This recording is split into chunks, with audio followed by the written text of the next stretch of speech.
E aí pessoal, professor Gessé Novaes aqui, trago hoje para a gente essa aplicação, tá, de estequiometria na eletrólise. Eu tenho aqui a questão da FEI São Paulo que fala o seguinte: pela lei de Faraday, a massa de ouro produzida em gramas a partir da reação submetida a uma carga elétrica total de 289.500 coulombs é de... Então, a gente vai ter que saber como é que ocorre o processo de eletrólise, de deposição desse metal em gramas, na superfície de algum objeto, no caso, que era o objetivo. E ele te deu aqui os dados. Tem a massa molecular do ouro, que é 197 gramas por mol. Ele não colocou esse dado aqui, mas é em gramas por mol. 1 Faraday, que é a constante de Faraday, que é 96.500 coulombs por mol. E aqui é a reação de redução do ouro. Pela reação de redução do ouro, a gente está vendo que o ouro na forma iônica, ó, ele precisa de 3 elétrons, ele somado com 3 elétrons chega até o ouro metálico, tá certo? Então a proporção é o seguinte: eu preciso de 3 mols de elétrons para produzir 1 mol de ouro no estado metálico. O ouro, quando não tem nenhuma carga aqui, né, esse símbolo AU é do ouro, ele está na forma metálica, que é o que eu preciso, né? Ó, a massa de ouro produzida em gramas. Então, eu necessito dessa quantidade de elétrons para poder chegar nesse resultado. Então, o que é que eu sei? Que em cada mol, por essa constante aqui, ó, a constante de Faraday, eu consigo analisar. Em 1 mol, eu tenho essa quantidade de carga em Coulomb, mas no caso aqui eu tenho 3 mols. Então, como eu tenho 3 mols de elétrons, na verdade, essa constante de Faraday aqui é a quantidade de carga, tá, necessária, a soma da quantidade de cargas em 1 mol de elétrons. Mas como eu tenho 3 mols de elétrons, eu vou ter 3 vezes esse valor.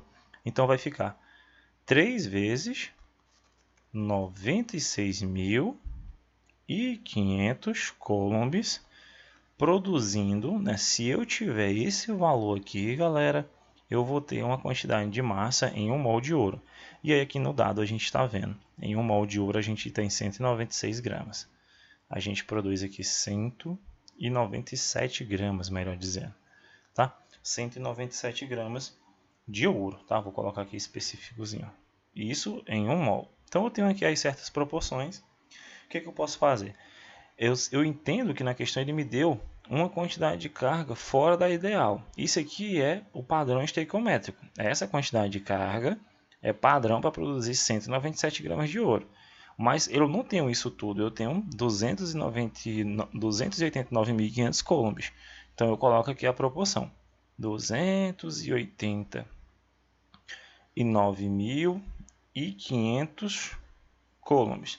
Vai produzir, tá, uma massa M, tá, de ouro, que eu não sei. Então eu vou fazer aqui meio pelos extremos, certo?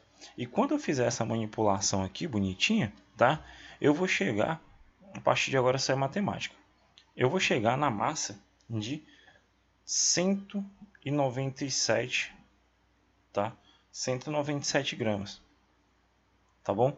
Que é justamente, né, eu acredito que se tu multiplicar 3 vezes esse valor, se tu multiplicar 3 vezes 96.500, não que tu começasse a fazer o cálculo aqui, tu ia ver que ia ser igual a esse valor de baixo. Então seria a mesma coisa que eu tenho aqui em cima, né? 289.500 produzindo 197 gramas. Então vai dar o mesmo valor, você não precisava nem continuar o cálculo, tá? Então esse valor aqui de cima é o mesmo valor de baixo, então não precisava estar desenvolvendo. Então aqui tu teria, no caso, o valor da carga para 3 mols de elétrons, na verdade, tá? Então a resposta fica como 197 gramas de ouro produzido.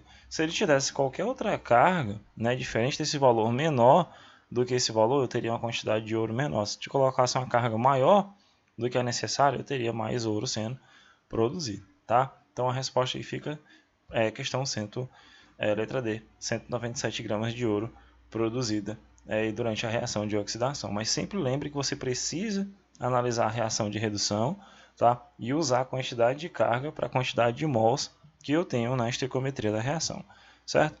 Então a gente fica por aqui e até a próxima aplicação.